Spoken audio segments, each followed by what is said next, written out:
கர்த்தர் அதிசயங்களை செய்கிறார் ஊழியங்கள் வழங்கும் ஜீவ வார்த்தை. கர்த்தருடைய ஊழியக்காரன் இயேசுவின் நாமத்தில் உங்களை வாழ்த்துகிறேன், வரவேற்கிறேன். நீங்கள் ஆசீர்வாதமாய் இருப்பீர்கள்.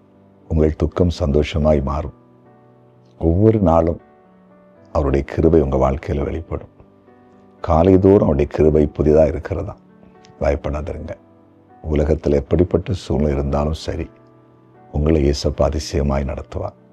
இங்கே இருக்கிற இடத்துல உங்கள் சூழ்நிலை ரொம்ப மோசமாக இருக்கிறதை போல் இருக்கலாம், பயப்படாதீங்க.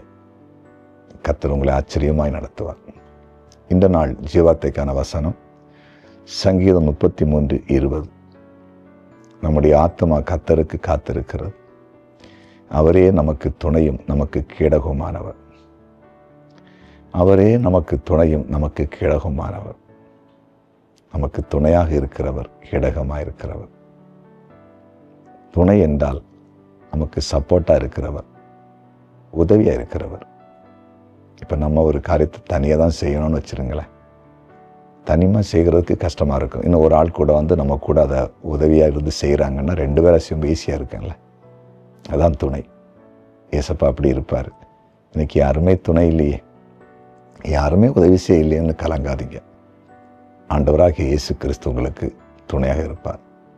அடுத்தது கேடகமாக இருப்பாராம். கேடகம் என்பது பாதுகாப்பு. நம்ம வாழ்க்கையில் ஒரு பாதுகாப்பு அவசியமானது. பாதுகாப்பற்ற உலகத்தில் வாழுறாங்களே, எப்போது என்ன நடக்குன்னு எதுவுமே தெரியலையே. பிசாசானவன் அவ்வளோ தீமைகள் இந்த பூமியில் நமக்கு உருவாச்சிருக்கான். வியாதி, விபத்து, சண்டை, குழப்பம், கொலைகள் அப்படின்னு பல தீமைகளை நமக்கு நேராய் கொண்டு வந்து நம்மை அழிப்பதற்கு பிசாசு போராடி கொண்டே இருக்கிறான். ஆனால் இந்த போராட்டத்தின் நடுவில் ஒரு சேதம் வராமல் கேடகமாக இருந்து எல்லா தீமையும் தடுத்து நிறுத்தி நம்மை பாதுகாக்கிற தேவன். பயப்படாதீங்க. யாரும் உங்களை மிரட்டுறாங்களா, யாரும் அவங்கள அழிச்சிருன்னு சொல்லிட்டு இருக்காங்களா, இல்லை பிசாசை பயப்படுத்துகிறான்னா அவங்க குடும்பத்தை அழிச்சிடன்னு பயப்படாதீங்க. இனி ஒன்றுமே வராது. ஏசப்பா துணையாகவும் இருப்பார், கேடகமாக பாதுகாப்பாக இருப்பார். அவர் பெரியவர், சொன்னதை அவர் செய்வார். ஜெபிப்போமா? ஜெபிக்கலாம். ஆண்டவரே, நீர் நல்லவர். நீர் பேசின வார்த்தைகளுக்கு ஸ்தோத்திரம். எங்களுக்கு நீர் துணையும் கேடகமாக இருக்கிறீர்.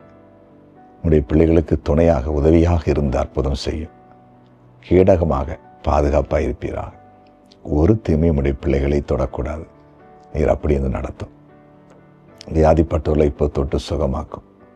சமாதான நிலவுக்கு சமாதானத்தை கொடும். வருமான நிலவுக்கு வருமானத்தை ஆண்டு ஆசீர்வதித்து கொடுங்க. ஆண்டவரை படிக்கிற பிள்ளைங்களை ஆசீர்வதிங்க. குழந்தை இல்லாதவருக்கு குழந்தையை கொடுங்க. இரவு தூக்கம் வராதவருக்கு தூக்கத்தை கொடுங்க. குறிப்பாக இன்றைக்கு பிறந்தநாளை காண்கிற ஒவ்வொருவரையும் உடைய ஊழியக்காரன் மனதார ஆசீர்வதிக்கிறேன். திருமண நாளை காண்கிற குடும்பங்களை மனதார இயேசுவின் நாமத்தில் ஆசீர்வதிக்கிறேன். கமெண்ட் செக்ஷனில் ஜெப குறிப்பில் அனுப்பியிருக்கிற ஒவ்வொருவருக்கும் நீர் அற்புதங்களை செய்வீராக. அப்படி செய்கிறதுக்காக நன்றி. இயேசுவின் நாமத்தில் பிதாவே.